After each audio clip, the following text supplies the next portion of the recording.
तो good morning सकाल सकाल मो पारा को खाइबा को देकी आरंभ करदेली दिनटा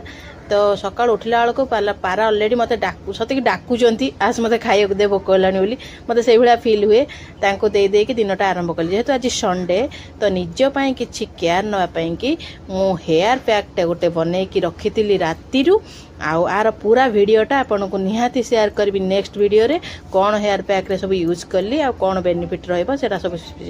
माने शेयर करी। तो एपटे हेयर पैक लगे घंटे 2 घंटा रहिला परे हेयर वाश कर दे आसिली। हेयर वाश करके आसिला परे आग तो गाधे के आसिला पर माने खाइबा दरकार तो मोर टिफिन रेडी कर देछि पिठा को चा आ सादा मिक्सचर एटा मो फेवरेट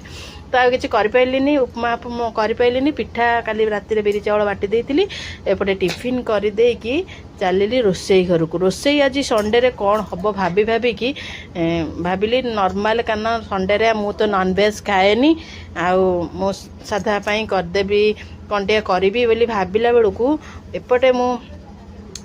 भजा टिके मूला आलू भजा बसई देती सेपटे भात बसई एपटे मूला आलू भजा बसई तापर देखो फ्रिज रे केते बरफ जमी जाइथिला माने फ्रिज खोली हो नथिला ता जो फ्रीजर डोरटा तेपटे फ्रिज सब काढ़ी देली ता बरफ ए आइटम टा कौन मते कमेंट सेक्शन में जनइले मते खुशी लागिवो ए आइटम रो ना कौन तो मु याको बहुत शीत दिन प्रायत याको खाती। तो आज वीडियोटा एठी एंड करछि रहिली जय जगन्नाथ बाय बाय देखा नेक्स्ट वीडियो रे।